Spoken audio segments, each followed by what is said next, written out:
AI engineering is the highest paying entry-level job in tech right now. $130,000, $160,000, $200,000 for people with less than a year of experience. And the barrier to entry is lower than it has ever been in the history of software. But almost everyone trying to break in is taking the one path that guarantees they won't. Because the conventional roadmap, learn Python, study ML theory, grind courses, apply for jobs, was designed for a world that no longer exists. The people getting hired in 2026 aren't the ones who finished the most courses, they're the ones who stopped taking them. Let me show you exactly what I mean. 2 developers, same starting point, January 2026. Developer 1 downloads Andrew Ng's machine learning course. Then, the deep learning specialization, math for ML, statistics for data science, 8 months of studying, organized notes, every assignment completed. Developer 2 picks a project on day 1, builds it, hits a wall, Googles the specific thing blocking them, fixes it, ships, picks the next project, repeats. 8 months later, Developer 1 has 4 certificates and is still applying with no callbacks. Developer 2 has a GitHub with 3 public AI projects and just signed an offer for $150,000. Same 8 months, completely different outcomes. Here's why.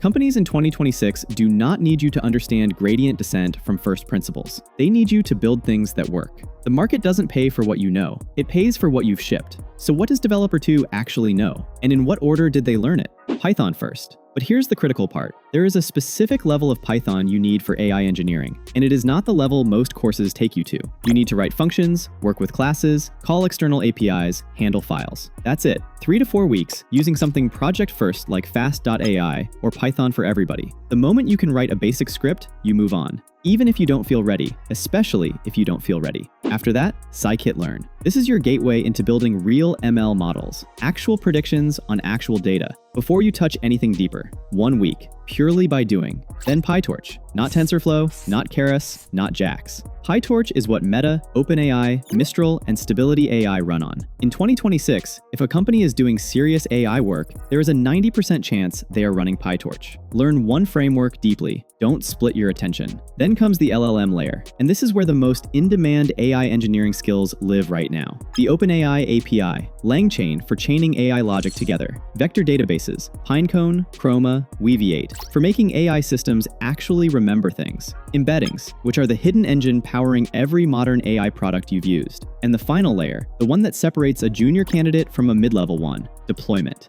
Fast API to serve your models, Docker to containerize them, one cloud provider, AWS, Google Cloud, or Modal to make them real and accessible. That is the full stack, roughly in that order. But here's the rule that changes everything about how fast you actually learn it. Never let courses take up more than 20% of your week. Hit a wall. Find the minimum resource that explains specifically what's blocking you, get past the wall, and go back to building. Andrej Karpathy's Neural Networks, 0 to Hero when you're ready to go deep. DeepLearning.ai short courses, 1 to 2 hours each when you need something targeted. Knowing the stack is the price of admission. What actually determines whether you get hired, and almost nobody talks about this, is what you build with it. A senior AI engineer at Google posted something on LinkedIn a few months ago that spread everywhere in the AI community. He wrote, "I don't care about your certifications. Show me something you built that almost worked, and then you fixed." That one sentence contains the entire secret to this. Most people building an AI portfolio are building the wrong things. MNIST digit recognizers, Titanic survival predictors, sentiment analyzers trained on movie reviews. These projects have been done millions of times. They exist inside every single course. When a hiring manager sees one, it signals exactly one thing.